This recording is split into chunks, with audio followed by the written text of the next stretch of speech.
আরেকজনের একটু খোঁজ খবর নেওয়ার জন্য এই যে আমার পাশের ঘরের মানুষটা গোশত রান্না করলো, আরেকটা ঘরে গোশত রান্না করা সম্ভব হয় নাই, ওই ঘরে তো ছোট ছোট বাচ্চা আছে। আমার ঘরে যেমন ছোট বাচ্চা আছে, ওই ঘরে আমার ঘরে গোশত রান্না করার কারণে পাশের ঘরের বাচ্চাগুলা মনে মনে ইচ্ছা জাগছে, আজকে যদি তাদের মতো আমরা গোশত দিয়ে ভাত খাইতে পারতাম, মনের মধ্যে ইচ্ছা জাগছে। কিন্তু মা বাবার তৌফিক নাই গোশত আনার জন্য, অথবা আনতে পারে নাই, সময় হয় নাই। তারপরও তো ছোট ছোট বাচ্চাদের মনে আশা জাগছে গোশত দিয়ে ভাত খাওয়া যাবে। তো নবীজি বলতেছেন, ইয়া আবু যর, হে আবু যর, তুমি যখন গোশত রান্না করতে যাইবা, এই গোশত রান্না করতে গেলে একটু গোশতের মধ্যে বেশি পানি দিও। পানি দিলে একটু রসা বেশি হবে, গোশতের ঝোল একটু বেশি হবে।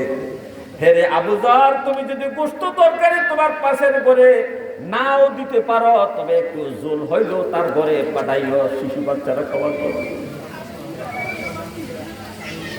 তাহলে দেখেন নবীজি প্রতিবেশীর প্রতি কত গুরুত্ব দিয়েছেন।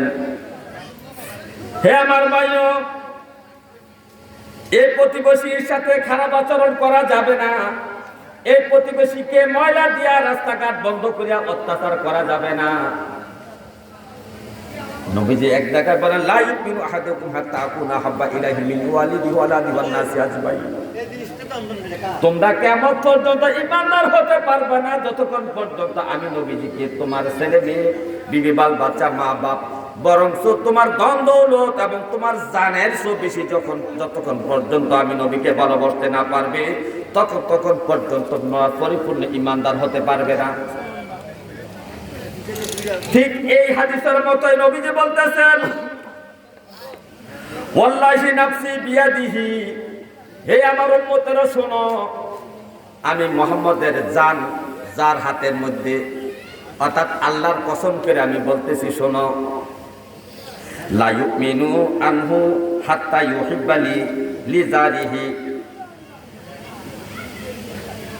হাত্তা ইউহিব্বু লিজারিহি।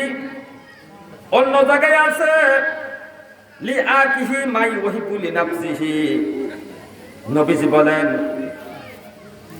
ওই বান্দা পরিপূর্ণ ঈমানদার ততক্ষণ পর্যন্ত হইতে পারবে না যতক্ষণ পর্যন্ত না তার প্রতিবেশী তার অত্যাচার থেকে নিরাপদ না থাকবে।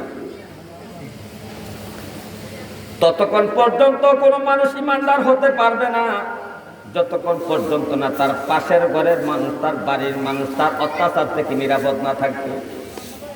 অথচ আমরা পাশের ঘরের মানুষটা আমার জায়গা দিয়ে বাইরে হইতে গেলে রাস্তা বন্ধ করে দেই।